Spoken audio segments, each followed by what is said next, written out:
esta presentación, Taco Agassi, Pancho Sánchez, Mariano Tucci, y tenemos como oradores a 3 compañeros destacados, que los voy a leer porque sus títulos son muchos. Daniel Suñol, bachiller en Administración, Secretariado Comercial, técnico en Administración Pública, ex cortador de caña, afiliado a UTA, militante del sindicato de Calagua, militante y directivo de AFPU desde 2010 a la actualidad, ex militante de la FUTU de 2015 hasta febrero del corriente año. Esteban García, querido compañero, licenciado en Economía por la UDELAR, actualmente cursando licenciatura en Estadística con formación en Tecnologías de la Información y Análisis de Datos, actualmente desempeñándose como consultor en soluciones de análisis de datos. Y Marcelo Sadres tiene formación de grado en Ingeniería Química por la Universidad de la República y formación de posgrado como especialista en Ingeniería de Energía, también de la Universidad de la República, maestría en Hidrología y Gestión de Recursos Hídricos en la Universidad de Alcalá de Henares de España, máster en Dirección de Proyectos Internacionales en la Universidad Isabel I de España. Su experiencia profesional abarca diversos roles en Industria Nacional de Agrocombustibles, consultoría para la administración pública y organismos internacionales en temas vinculados a la gestión ambiental y el desarrollo sostenible, también en docente universitario. Y hoy vamos a pensar la agenda progresista del futuro, políticas ambientales y economía de conocimiento como marco para el desarrollo. Así que bueno, sin más, le voy a ceder la palabra a los oradores. ¿Daniel?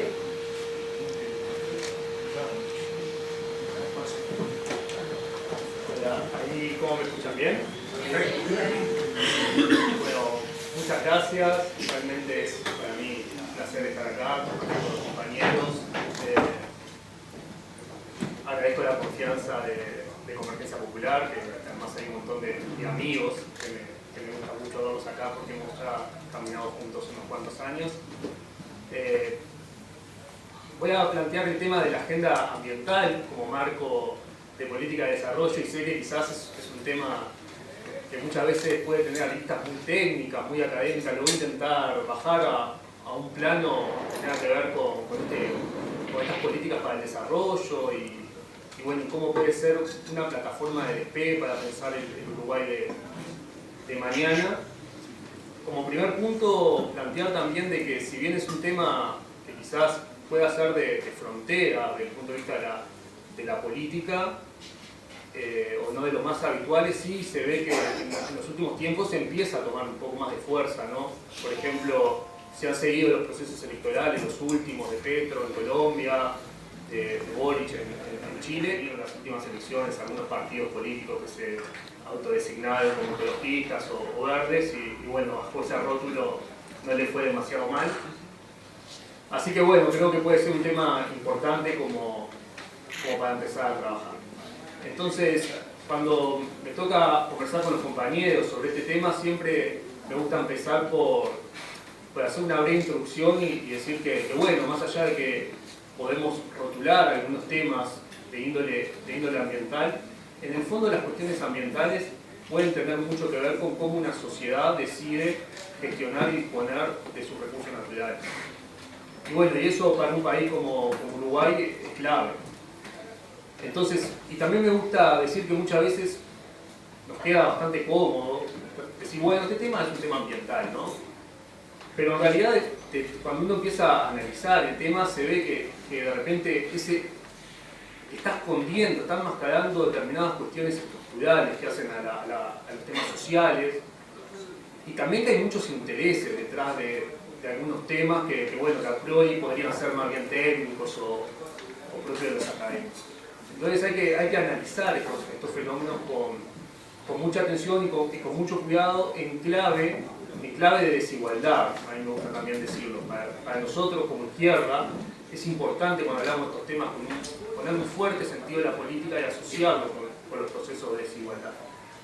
¿Por qué? Porque cuando el Estado, por ejemplo, no termina de asumir o no tiene los recursos suficientes para controlar las actividades y eso genera degradación sobre los recursos naturales y se generan externalidades negativas que recaen sobre la población, bueno, ahí hay un tema de estructura cultural. O, bueno, también sucede muchas veces, ¿no?, que determinados incentivos o hacen que se prioricen algunas actividades que no son, desde el punto de vista ambiental, quizás las más propicias, en detrimento de otras que podrían ser más adecuadas. Entonces, bueno, ahí hay un rol del Estado que es bien importante de entender. También, generalmente los temas ambientales terminan afectando mucho más a las poblaciones más vulnerables. Y ahí tiene que haber un rol muy activo de la política pública. Entonces, bueno, eso por un lado, ¿no? Pensar un poco en cómo estos procesos terminan también siendo parte de los procesos de desigualdad que tenemos en la sociedad. Pero también tenemos aquí un tema de desigualdad intergeneracional, ¿no? La disyuntiva que en definitiva se está planteando tiene que ver con si con las futuras generaciones van a poder tener los mismos recursos materiales que pasadas generaciones. En definitiva, cuando hablamos de sostenibilidad estamos hablando de eso, si bien hoy se usa como un elemento del marketing, ¿no? Pero en definitiva, el término sostenibilidad lo que debiera hacer es un cuestionamiento a nuestro modelo de desarrollo y no una insignia que le ponemos a un producto o a un proceso o a una empresa, y eso muchas veces tampoco sucede. Entonces, bueno, allí tenemos otro aspecto bien importante para poder, desde esa mirada de la desigualdad intergeneracional, empezar a dialogar estos temas con las juventudes. Porque, bueno, las juventudes también son los que están empezando a incorporar mucho más estos temas, y a mí siempre me gusta trabajar estos temas de abajo hacia arriba, ¿no? En el sentido de que sean las juventudes las que nos vengan a traer cuáles son sus perspectivas, sus visiones sobre estos temas. Eso me parece que es bien importante. Simplemente decir que en función de todo esto, bueno, no es casualidad. Yo siempre, la primera reunión que tuve con Mariano ya hace unos cuantos años, era un poco más chico, joven, le iba a plantear, che, ¿cómo es esto de que Uruguay no tiene un plan ambiental? Y ahí estuvimos hablando, después yo le entregué unas notas ahí. Y bueno, yo creo que no es casualidad que el primer documento de planificación ambiental que hubo en el país es del año 2019, ¿no? En una administración frente amplista.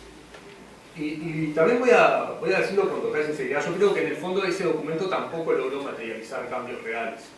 Es verdad que un cambio de gobierno, no sabemos qué hubiese pasado con otra administración frente amplista, pero bueno, el ejercicio del gobierno ha tenido que ver justamente con esta creación del Ministerio de Ambiente, que le ha servido de dique de contención para mostrarse sensible a una temática que realmente no está abordando. No está abordando. Es más, cuando uno empieza a analizar, el gobierno lo que continúa haciendo defendiendo ese modelo de país que se basa en la privatización de la economía a través del uso de los recursos naturales, que yo no digo que esté mal, lo que digo es que en ningún momento se cuestiona si ese modelo de desarrollo no tiene, cuáles son los límites reales desde el punto de vista de lo ambiental de ese modelo de desarrollo. Sabemos que no nos vamos a poder desarrollar, a continuar desarrollando de esa manera sin alterar las cuestiones ambientales, y a veces como que elegimos no tenerlo mucho en cuenta y seguimos para adelante, pero bueno, eso también debería estar. El último punto con respecto a esto de la desigualdad, que siempre me gusta encuadrar los temas ambientales dentro de ese marco, tiene que ver con la disputa que hay entre los países. Y sobre esto realmente hay muchísima literatura y se ha hablado un montón. La realidad es que no estamos, si lo veamos a escala de la humanidad, no estamos trabajando bien en lograr cumplir con las metas y con los acuerdos que nos hemos planteado ya hace mucho tiempo. Desde ese punto de vista, bueno, ahí no los voy a aburrir, pero ya los científicos más o menos están todos de acuerdo, que eso antes no pasaba tan así, de que bueno, que el cambio climático es consecuencia de la actividad del hombre. Están todos más o menos de acuerdo que por este camino vamos a ir por lo menos a un escenario de 1,5 grados de aumento de la temperatura global, seguramente 2, porque no estamos tomando las acciones necesarias. Pero eso además es la punta del iceberg, ¿no? De repente eso es un elemento que sobresale, pero atrás de ese elemento también hay otros temas, la degradación de la tierra, el deterioro de la calidad de agua. Hay un montón de cuestiones que hacen a lo ambiental sobre las cuales, bueno, a escala planetaria estamos teniendo problemas. Entonces, bueno, aquí surge ese concepto, ¿no?, de las responsabilidades comunes pero diferenciadas, y creo que es un elemento bien importante que refiere justamente a eso, ¿no?, a cómo esos países que han sido los principales responsables por los procesos de la degradación ambiental logran colaborar, logran apoyar a las economías emergentes para que también puedan desarrollarse sin generar aún más daño sobre el medio ambiente. Y eso también ha generado muchísimas disputas a nivel global y no está del todo resuelto. Yo creo que ahí la izquierda tiene un desafío también bien importante, y sobre todo en esta mirada que nosotros por lo menos siempre intentamos ponerle bueno, regional o continental, bueno, y también un poco en función de esto que iba describiendo, de las agendas de Petro, de Boric, intentar sumar ahí algunas voces que logren colarse entre los intereses de las grandes potencias, los grandes bloques económicos, de que tienen realmente el poder. Juntos podemos tener algún tipo de incidencia, aunque sea menor. Si no logramos alinear un mensaje, eso va a ser seguramente mucho más complejo. Así que ahí es un poco lo que quería plantear en términos de estos procesos de desigualdad que se esconden atrás de los temas que hacen a lo ambiental. Desde ese punto de vista, de entender que el modelo de desarrollo actual está basado en el consumo y en el crecimiento como imperativo, y si le sumamos el crecimiento demográfico, algunas grandes tendencias, yo creo que es todo un desafío para la izquierda pensar cuáles pueden ser las políticas y las sociedades del futuro. Hay un montón de interrogantes. Seguramente una tiene que ver cómo en un escenario de escasez y de presión sobre los recursos naturales vamos a lograr seguir transitando estos procesos de sacar gente de condiciones de pobreza, ¿no? Porque esos escenarios de escasez que seguramente ya lo estamos viendo de alguna manera u otra, empieza a generar presión sobre el factor precio. Pero bueno, también hay otras interrogantes que se me vienen a la mesa, se ponen arriba de la mesa desde el punto de vista de los compromisos fiscales de los países, cómo se va a afrontar la responsabilidad por la adaptación al cambio climático. Ahí hay inversiones cuantiosas que vamos a tener que ir haciendo, y Uruguay y otros países, y bueno, el tema fiscal siempre también va a estar arriba de la mesa. También cómo va a ser, si va a haber espacio en este marco para un nuevo consumidor global que empieza a tener más firme todas estas temáticas, que empieza a ser más exigente. Algunos dicen que sí, otros dicen que no. Lo que quiero plantear con esto es que uno tiene que planificar en un marco de incertidumbres, donde un país como es Uruguay, un país pequeño, seguramente no logre tener mucha incidencia, pero eso no significa que nos tengamos que quedar quietos, sino todo lo contrario. Eso significa que nosotros tenemos que estar muy atentos, tenemos que estar intentando entender qué es lo que está pasando, intentando entender esas tendencias, e intentar de alguna forma sacar ventajas comparativas. Yo ahí el ejemplo que mencionaba y que creo que muestra muy bien esto es lo que hemos hecho con la transición energética, con la primera transición energética en Uruguay. Ahí Uruguay avanzó, fue líder en ese proceso, y hoy lo pone en una situación de privilegio, que hay veces que en algunos rankings se cuela ahí con economías muy potentes, Dinamarca, Noruega, y allá aparece Uruguay, tercera a veces, en la generación eólica. Y eso fue porque ahí hubo un trabajo muy fuerte, hubo primero en el 2008, una política energética que después fue refrendada en el 2010 por todos los partidos políticos. Lo que quiero mostrar es la proactividad. Esto no sucede por casualidad. Esto sucede si lo pensamos, si lo planificamos y si lo trabajamos de manera conjunta, y si logramos grandes acuerdos nacionales. Que justamente, y acá también para poner algún temita de actualidad también arriba de la mesa, lo que vemos que quizás no esté pasando ahora. Nosotros hemos participado, por ejemplo, en el lanzamiento de la hoja de ruta del hidrógeno verde, que bueno, que muchos lo ven como un elemento esencial para la segunda transición energética, y bueno, de ahí el Frente Amplio por ahora no fue invitado a participar de esa construcción. Nosotros, a ver, desde el punto de vista técnico, yo apoyo ese proceso, digo, avanzar hacia valorar la alternativa del hidrógeno verde. Simplemente lo que ahí digo es que tampoco creo que sea casualidad que no estemos sentados en esa mesa. Digo, ahí hay temas de regulación, hay temas de cómo se puede desarrollar el negocio, que es muy sensible. Y yo creo que ahí el elefante en el bazar, como a veces se dice, es qué rol queremos que jueguen las empresas públicas, ANCAP y UTE, en ese desarrollo del hidrógeno. Así que creo que es un poco por ahí que no nos están invitando a participar. Digo esto porque el negocio del hidrógeno verde se puede visualizar como un negocio de privado, y a veces así se menciona, ya hay mucha presión para que vaya para ese lado, o también podría ser una excelente oportunidad para el desarrollo de nuestras empresas públicas, para que también, porque no puedan jugar en el concierto regional, trabajando con privado. Digo, yo no le tengo miedo al privado, digo, pero sí me parece que está bueno poder poner esa mirada. Bueno, entonces voy a cerrar me tomé este atrevimiento de este paréntesis del hidrógeno verde, pero creo que es importante porque es un tema que se puede venir. Y bueno, entonces, pero en definitiva, el título planteaba cómo todo esto puede ser una oportunidad para plantear un marco de políticas públicas para el desarrollo.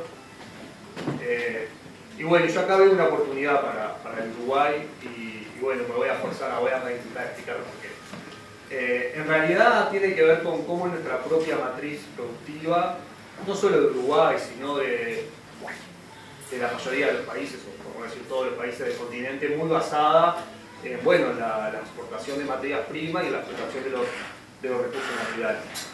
Desde ese punto de vista, bueno, los países del cono sur en ese entramado se llama muchas veces como el granero del mundo. Ellos se han especializado en poder vender alimentos, lo cual también quiero decir que me parece bien, y eso tampoco tendría nada de malo. Lo que pasa es que esto ha estado muchas veces orientado a los procesos de acumulación de capital y bueno, ha generado mucha presión sobre las condiciones de producción local y ha generado determinadas fricciones también por el uso de los recursos, ¿no? Nosotros ahí vemos el proceso también que ocurrió igualmente en los gobiernos frente a Artista, donde Uruguay incluso se ha consolidado como país agroexportador. Ahí está. Me da un poquito de Agassi, que te está comentando esto, Agassi después va a complementar.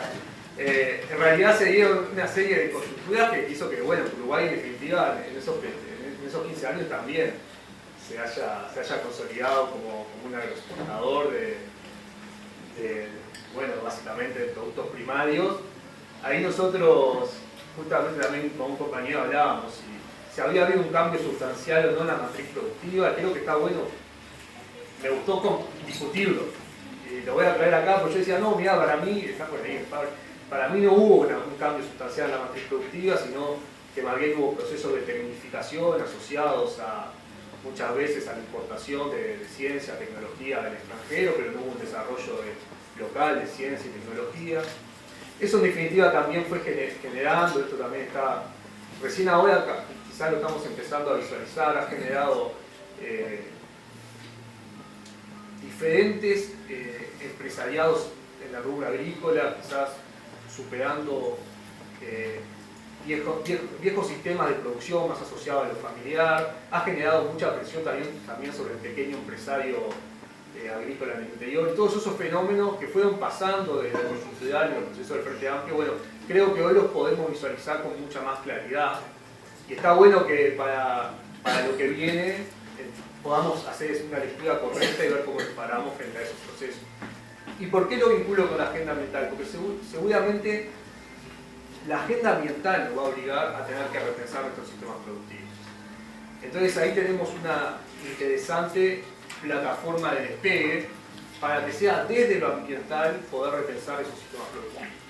Y ojo que yo acá no vengo a decir lo que yo siempre, como estoy vinculado al ambiental, siempre me gusta aclarar que no soy ambientalista, lo voy a hacer acá también. Esto no quiere decir que salgamos con el bombo a vender humo. Esto quiere decir que tenemos que tener en cuenta, lo que siempre digo, las dimensiones económica, ambiental, social, y tener una discusión muy madura pero sabiendo que los sistemas productivos generan determinada presión sobre la naturaleza y eso nos va a limitar el desarrollo. Por ejemplo, quiero plantear un ejemplo y quizás hasta lo podemos discutir después. ¿Es posible plantear hoy Uruguay sin soja? El planteo puede ser válido para algunos sectores de la sociedad y seguramente lo podamos acompañar en el sentido de decir, bueno, es un planteo válido. Ahora, pensar hoy Uruguay sin soja y es difícil, es difícil. Lo que podemos pensar sí es en términos de transiciones, de ir generando alternativas. Y lo que podemos pensar también es cómo, desde ese punto de vista, desde un mensaje claro de, por ejemplo, mostrar cómo ese sistema productivo está en total dependencia de insumos que provienen del extranjero, cómo eso hoy nos está generando dificultades, podemos generar alternativas más amigables. Podemos pensar en nuevos procesos y eso va a traer más desarrollo, eso va a traer capacidades locales, va a traer investigación. Podemos pensar, por ejemplo, en cómo, partiendo de la base de las ventajas competitivas que tenemos para producir soja o biomasa, podemos incorporar el conocimiento sobre los procesos biológicos para generar nuevos productos y servicios de mayor valor agregado. Y eso es lo que se llama bioeconomía. Pero ese nombre, no importa el nombre, es lo de menos el nombre. Lo importante es pensar en esa lógica, pensar en cómo le puedo agregar valor desde el punto de vista ambiental a mi producción. Así que esa es un poco la gran oportunidad que nosotros visualizamos, no puedo dar la hora para enumerar algo, ya tengo que ir cerrando, que nosotros visualizamos sobre cómo poner esto en una agenda política del futuro. Y sobre esto va a ampliar mucho más también Esteban, de cómo lo vinculamos con los procesos de incorporación de ciencia, de conocimiento, etc. Me voy a tomar 5 minutos más y le voy a pedir disculpas porque ya sé que estoy. Pero quería plantear 2 temas importantes.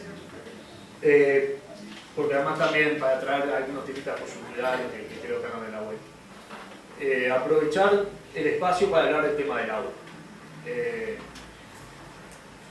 También acá, desde el punto de vista, cuando nos ponemos a pensar en qué es lo que produce Uruguay, cuando yo me fui a España a estudiar temas vinculados al agua, básicamente me fui por una convicción, que no sé si está bien o está mal, pero es lo que creo. Yo creo que Uruguay le vende al mundo agua procesada. Y me empezaba a preocupar los procesos de degradación de calidad de agua que estábamos sufriendo en este país. Yo ahí trabajaba parte del Ministerio de Ambiente. Pero si uno se pone a analizar un poco cuáles son los productos que le vendemos al mundo, y está modelado el desarrollo de software, que por suerte se han dado también en los últimos años, básicamente los productos que nosotros exportamos son los que requieren mayor cantidad de agua. Entonces ahí nosotros tenemos que analizar ese proceso de deterioro de calidad de agua, y lo quiero vincular con este nuevo proyecto que anda a la vuelta de Arasatí, porque sé que también va a estar en estos meses discutida a la mano. Nosotros ahí también en su momento fuimos bastante proactivos y pudimos leer los informes y estuvimos conversando ahí con Mariano. Y nosotros, primero decir que bueno, quizá me parece adecuado invertir en el sistema de abastecimiento de agua al área metropolitana, digo, esa no es nuestra duda, pero lo que yo quería mencionar hoy es por qué quería traer el tema del agua. Porque es un claro ejemplo de cómo la degradación del medio ambiente nos puede afectar en nuestra vida cotidiana. Esto no es para pasar facturas, ni mucho menos. Esto es para entender que tenemos que cuidar nuestros recursos hídricos. Y que esta mirada que tiene hoy el gobierno, o parte del gobierno, de decir que se van a ir al Río de la Plata porque es una fuente de agua infinita, desde mi perspectiva es más cara el no hacerse cargo de ser mucho más proactivos en los planes de cuenca de Santa Lucía. Yo siempre digo que en Santa Lucía no falta agua, no ese es el riesgo del cual nos quieren prevenir. El riesgo del cual nos quieren prevenir es que haya un problema en la calidad de agua. O sea, eso es una realidad. No te lo van a decir, pero es una realidad. Entonces ahí nosotros el planteo que hacía el Frente Amplio con Casupá implicaba trabajar en la cuenca de Santa Lucía, implicaba incrementar las obras de regulación para tener más capacidad de almacenamiento de agua, pero en la cuenca de Santa Lucía y seguir trabajando sobre esa fuente. Irse a otra fuente significa que quizás no estoy teniendo tan en cuenta lo que está pasando en Santa Lucía. Yo sé que Peña fue al Senado y dijo que no y todo lo que está, pero bueno, esa es la preocupación que quería traer, más allá de la discusión constitucional, que ya sabemos que también la vamos a tener que dar, de si el servicio de abastecimiento de agua potable puede darse por un consorcio de empresas privadas, como parece en la vuelta que nos quieren hacer cuadrar o no. Quería traer el tema del agua porque sé que es un tema que también vamos a tener que dar la batalla y me parece que está bueno que incorporemos este enfoque. Justo hoy me tocó estar en una reunión y estuvimos hablando de la multilateralidad. Perdón que haga otro paréntesis. Al parecer quedan 700 tambos para adecuar su sistema de tratamiento de influente y la inversión requerida para eso sería unos 15 millones de dólares. Es así. Eso surgió en una reunión que tuve hoy, así que no chequeé la información, pero no debe estar muy lejos. Tenemos que tener en cuenta que la nueva fuente de agua que se plantea, la inversión asociada de unos 300 millones de dólares. Entonces uno se pregunta, ¿estamos invirtiendo bien nuestros recursos? ¿Está bien esa inversión de 300 millones de dólares o sería mejor ir al proyecto de Casupá, 80 millones de dólares, trabajar en serio en el plan de Santa Lucía, ayudar a los tamberos a que solucionen sus problemas? Planteo la interrogante. A mí me parecería la opción 2, pero bueno, creo que por ahí también hay que defender. Cierro, ahora sí con el último tema, y que tiene que ver con el tema del consumo. Un poco ya lo vimos. Yo el fin de semana estaba mirando algunos videos del Pepe, porque hay que mirarlos, de lo que fue su participación en Río +20, ¿no? Entonces él nos interpelaba y decía, bueno, si vamos a estar todavía trabajando para consumir un poco más, y para, como dice el viejo, ¿no? Para comprar cacharros y pagar cuentas, y tirar el cacharro y pagar otra cuenta. Y bueno, eso es parte del problema que hemos tenido en las discusiones, en esas batallas ideológicas, en esas batallas culturales que seguramente tengamos que seguir dando como izquierda. Hay que darlas. Quiero decir que también eso es parte del problema que hemos tenido con el tema de la gestión de residuos o de la generación de residuos que tenemos nosotros, pero que tiene el resto del mundo, ¿no? En esta cultura del uso y tira, ¿no? Y bueno, y ahí nosotros tenemos también desafíos por delante, sobre todo las administraciones departamentales con el tema residuos. Pero creo que lo que yo quería plantear tiene que ver con cómo damos también esa discusión. Creo que hoy estamos hoy hemos madurado como fuerza política, yo lo veo a los compañeros, y podemos dar esa discusión distinta. El tema de residuos no se soluciona comparando tecnologías. Eso quiero decir. El que crea que va a solucionar el tema de los residuos comparando tecnología es un error terrible. Es querer simplificar un problema que tiene muchísimas aristas. Nosotros también pasamos por esos procesos y por eso digo que ahora creo que hemos entendido que por ese lado no íbamos a poder ir. Así que yo sé que ahora también hay algunos proyectos en la vuelta de producción de combustible y bueno, a mí me pareció muy bien la posición de los compañeros, bueno, de Carolina, de poder entender que siempre es más caro o siempre implica un costo la gestión adecuada de los residuos y seguramente va a haber una disputa por quién asume ese costo económico y político. Así que eso hay que tenerlo en la cabeza también porque se viene, es un tema importante. Es un tema importante también hacerle saber a la gente de que todo arranca por la clasificación en origen y bueno, ya sabemos lo que pasó con el préstamo del BID, así que ahí van a veces como mensajes a contrapelo.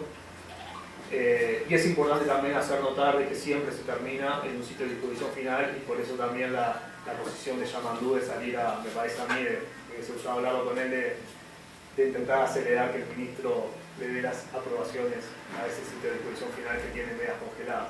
¿Qué quiero decir con esto? A la población hay que ser consistente en los mensajes que se le da a la población, es un tema complejo.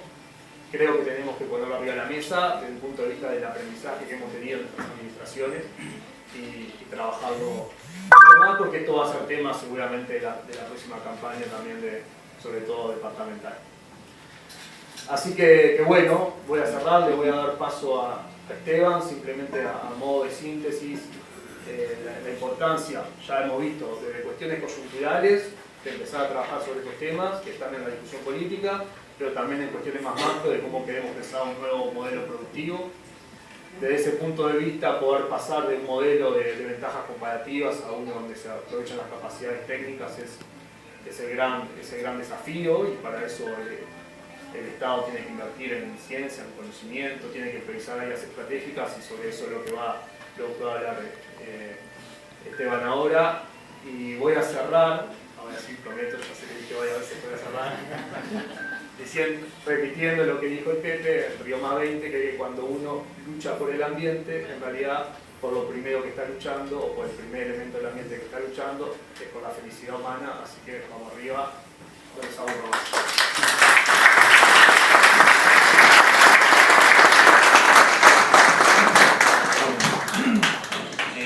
Bueno, primero, muchas gracias a todos por participar de esta actividad de Convergencia Popular. En mi caso, voy a hablar un poco sobre lo que es la economía del conocimiento en el marco para el desarrollo. Voy a ser un poco más breve que Marcelo. Bueno, No prometa. Bueno, seré el libreto más corto por lo general, así que bueno, está. Bueno, primero que nada lo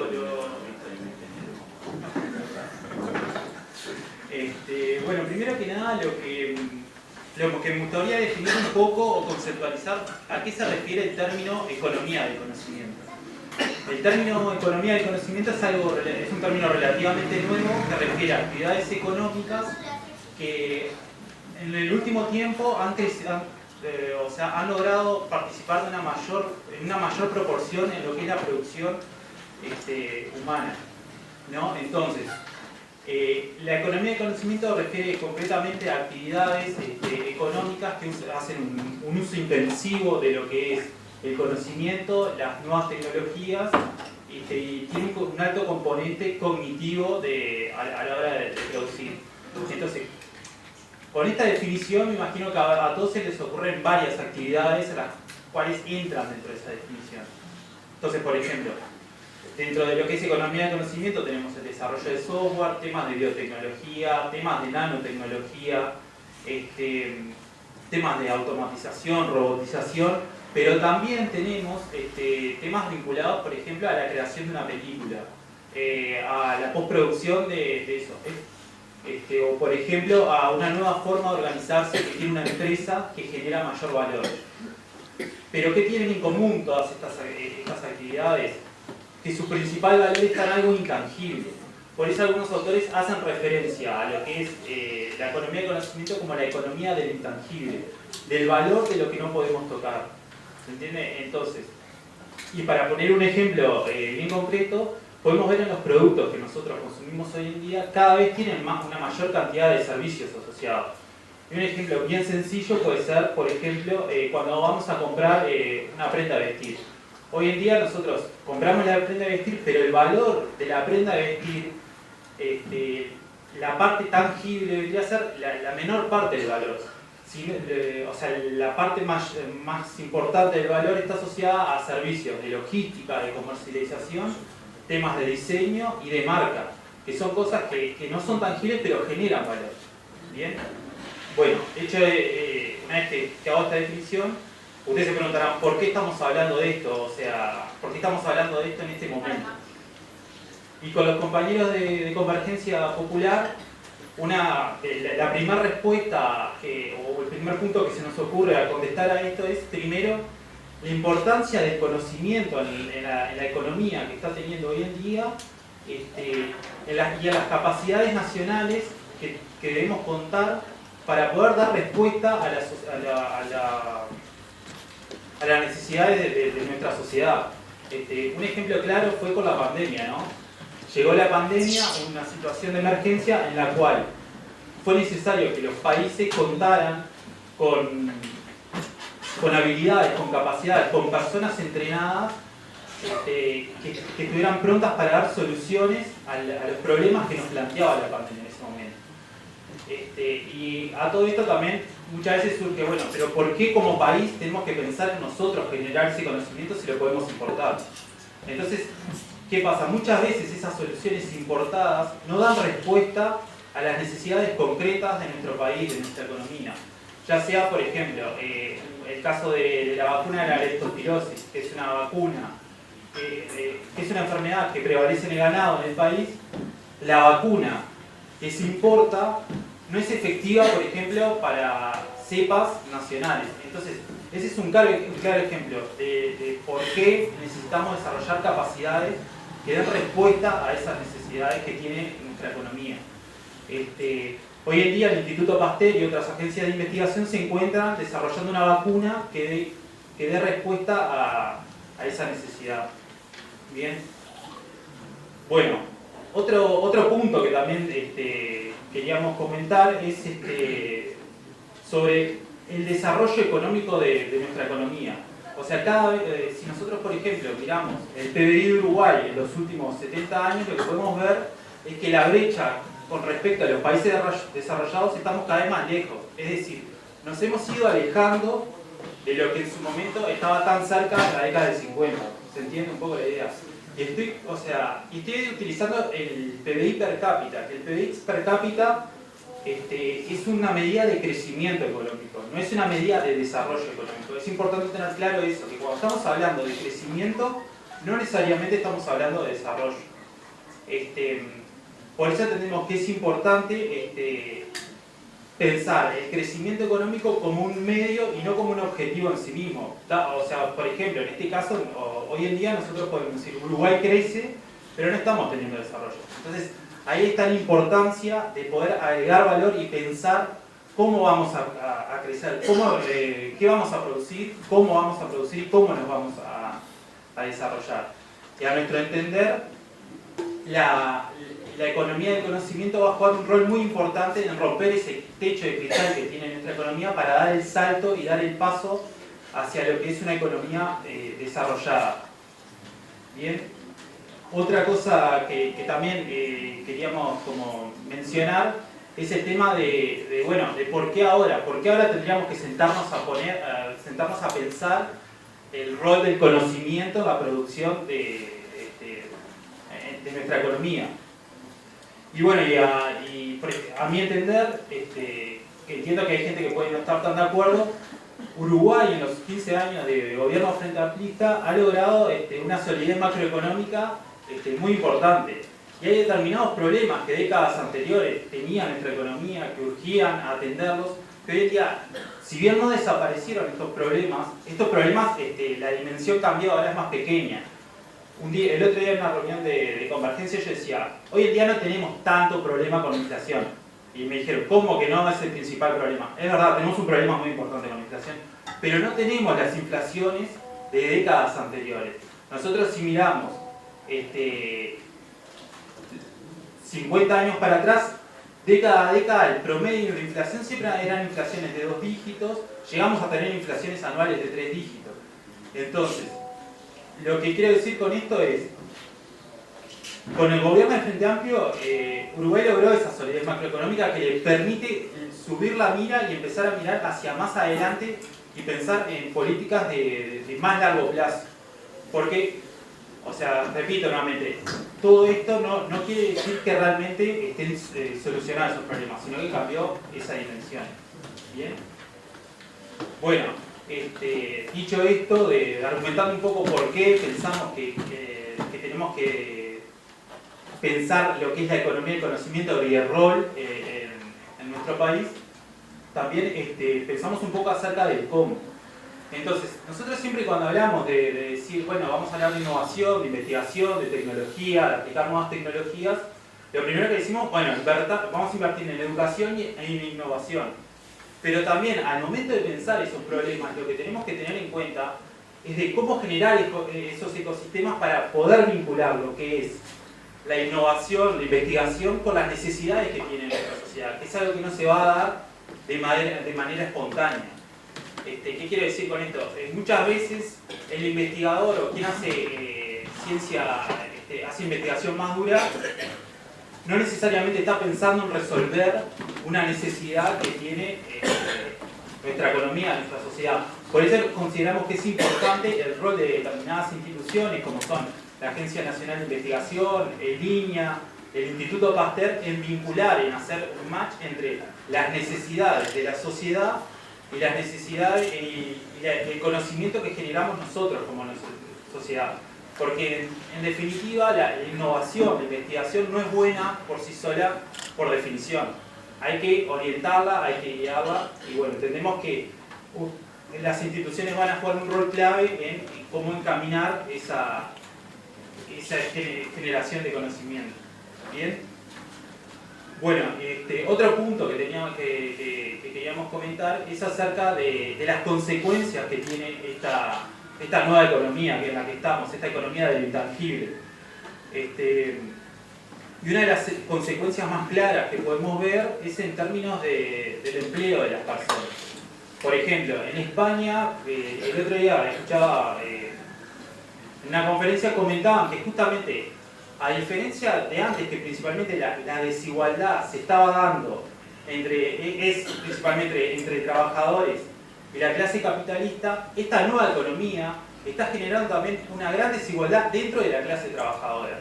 ¿Por qué? Porque está habiendo empleos de muy baja calidad, muy mal remunerados, y en la otra punta tenemos empleos de personas altamente calificadas y con altas remuneraciones. Estamos perdiendo lo que es la clase media dentro de la clase trabajadora. Y algunos autores explican esto o le atribuyen una parte importante a lo que es la robotización. Y es algo que todos nosotros podemos ver día a día yendo al supermercado, por ejemplo. Cada vez más los robots sustituyen a las personas. Y cuando digo robot no me refiero solamente a lo que es un robot físico, no o sea, algo tangible, sino también está en el tema de los robots lógicos. Por ejemplo, yo en mi trabajo hay un área que se llama RPA, que es para la automatización robótica de procesos. Básicamente lo que consiste es, lo que se hace es se releva qué hace una persona, cómo lo hace, se escribe en un papel y esas instrucciones se las da a un robot. Ya sea emitir una factura, ya sea ingresar comprobantes, cualquier tipo de tarea. Entonces, todos ese tipo de trabajo que lo realizaba, tendría que ser la clase media dentro de la clase trabajadora, está siendo desplazada por robots. Entonces, no tenemos que verlo tampoco esto como algo catastrófico que vamos a decir, bueno, los robots nos van a dejar sin trabajo, sino verlo como una oportunidad también para desarrollar nuevas habilidades y pensar cómo reconvertimos toda esa mano de obra desplazada por los robots. ¿Se entiende? O sea, un poco la idea es de acá nuevamente utilizando agencias, instituciones desarrolladas ya, que contamos por ejemplo INEFOP, ANDE, agencias que asuman un rol importante en lo que es la reconversión laboral y cómo pensamos para todas esas personas una segunda carrera. Y a ver, y todo esto que se está dando, entendemos que es importante que Uruguay tome un rol activo sobre estos temas, porque es algo que, querramos o no, está llegando, o sea, que va a llegar.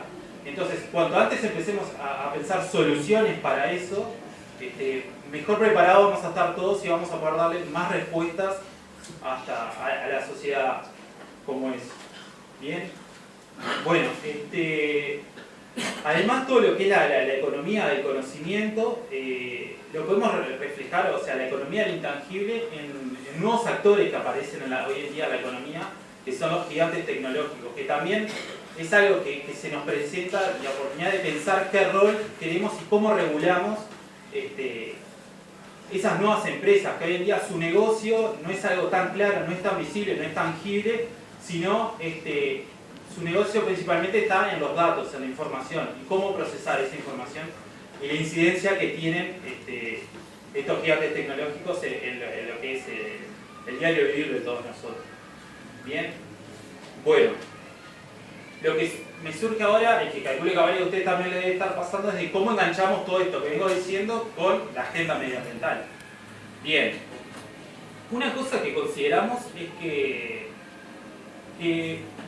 tanto las nuevas formas de producir como lo que es el medio ambiente están empezando a cuestionar, las dos cosas están cuestionando lo que es cómo producimos. La producción esa lineal a la que igual estamos acostumbrados, que es se produce, se usa, se tira.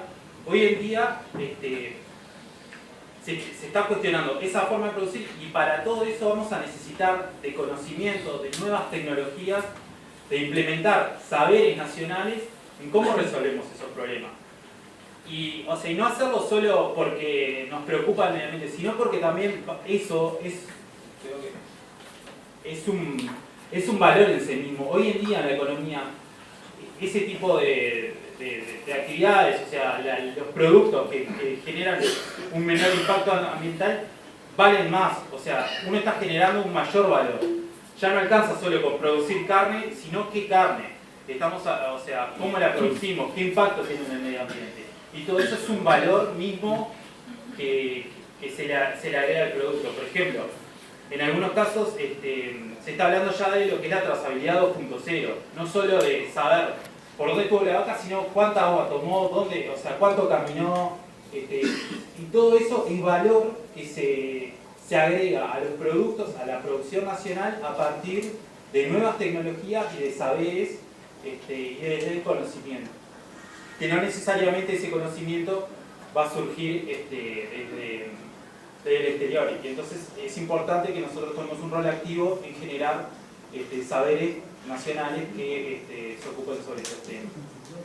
Bien, y bueno, y para ir cerrando un poco, estuvimos comentando también como qué línea seguir, cómo, o sea, porque estaba bárbaro, planteamos la situación de la economía del conocimiento, de la economía del intangible, de la agenda medioambiental, y bueno, qué pasos deberíamos dar o sobre qué deberíamos trabajar. Entonces, el primer punto que decidimos, que comentamos fue lo que es la inversión en ciencia y tecnología, pero no solo la inversión en ciencia y tecnología, sino también pensar en qué rol le damos realmente a la ciencia y a la tecnología en nuestra economía. Por ejemplo, qué rol le damos a los investigadores hoy en día. Que hoy en día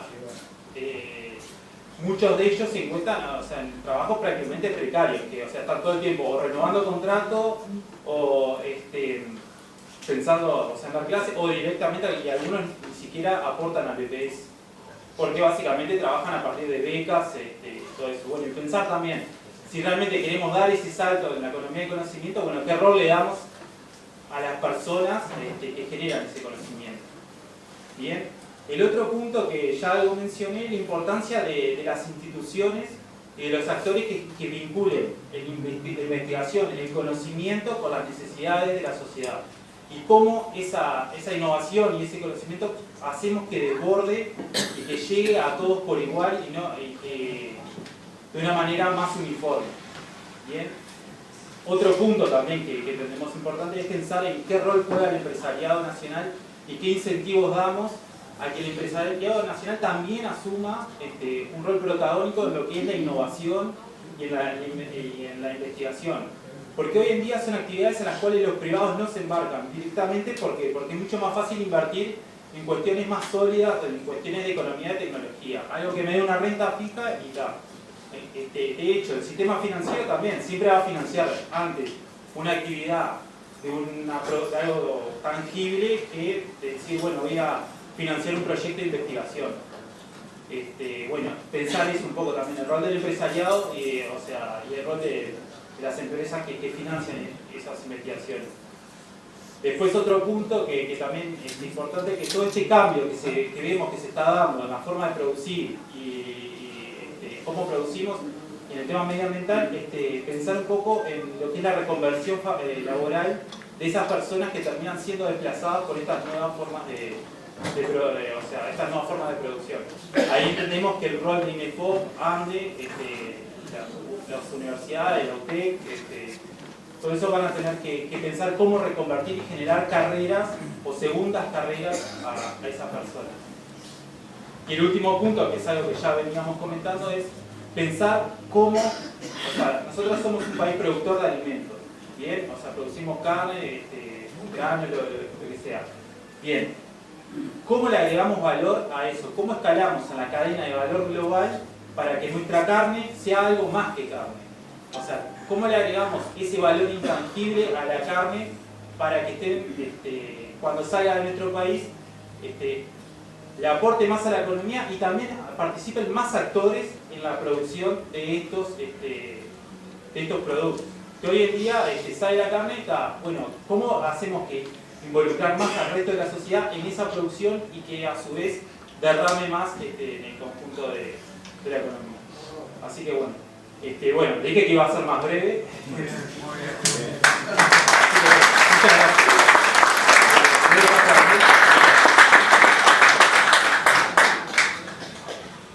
Buenas noches, disculpe que estoy medio nerviosito, medio cansadito. Hace 600 kilómetros.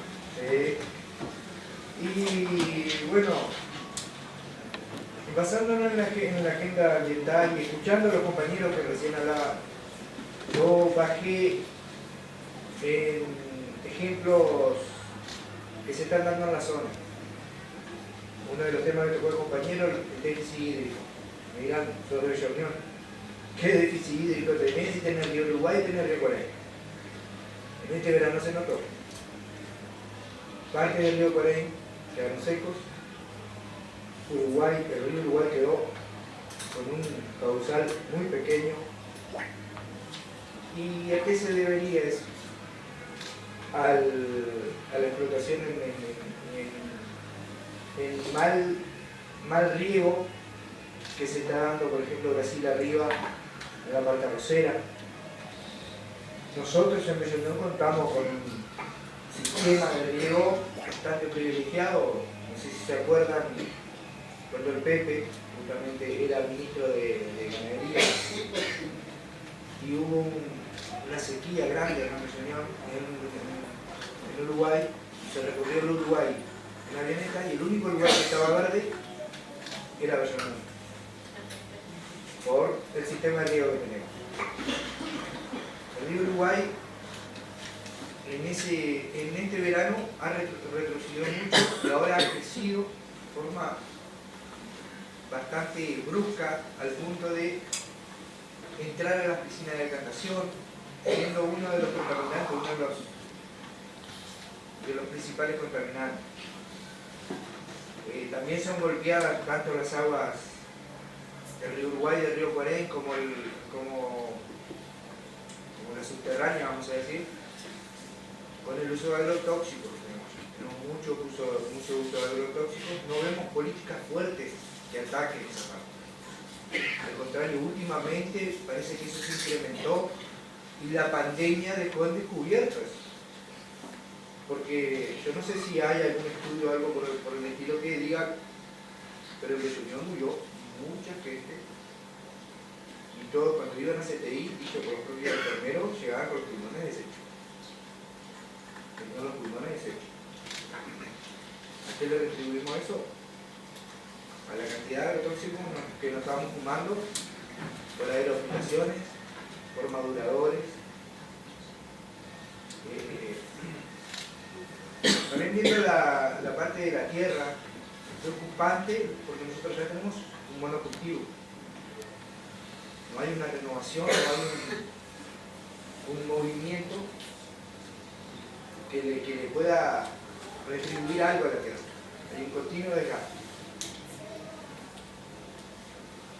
Hablábamos con Mariano ayer, somos el departamento más pobre, vamos a decir, del Uruguay,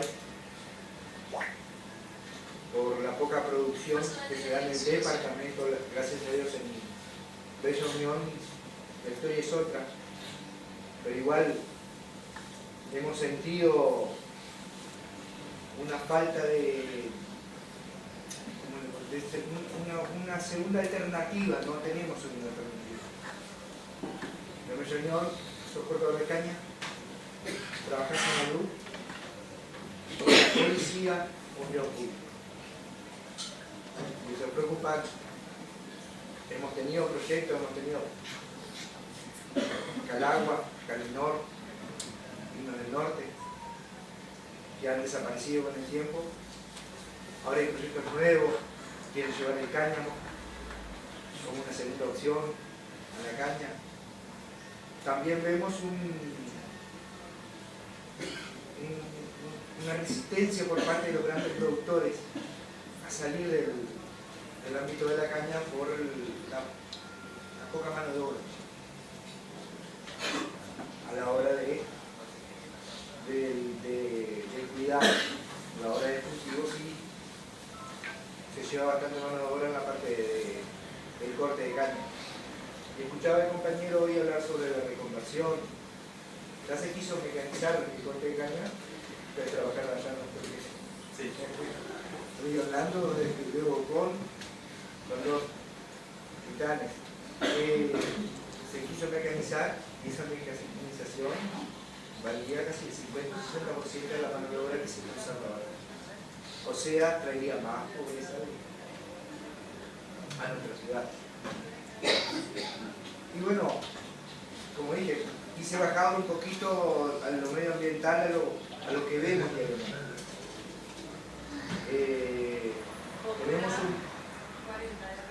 Tenemos un proyecto en el cual la izquierda apostó mucho. Salud, alcoholes, hidrocarburos, también lo vemos golpeado,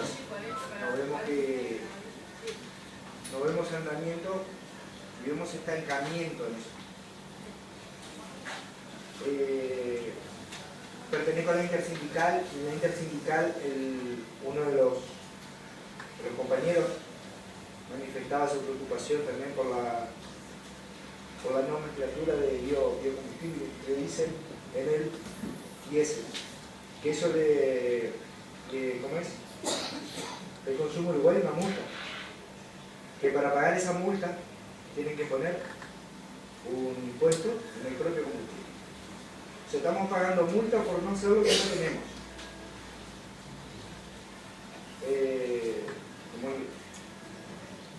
Escuchándolo de ellos, yo parecía que me venía una película. Estamos haciendo lo que no debemos hacer, diciendo lo que sí se debe hacer. Ellos dicen, estamos cuidando el medio ambiente, crearon un ministerio, pero no se ven los resultados.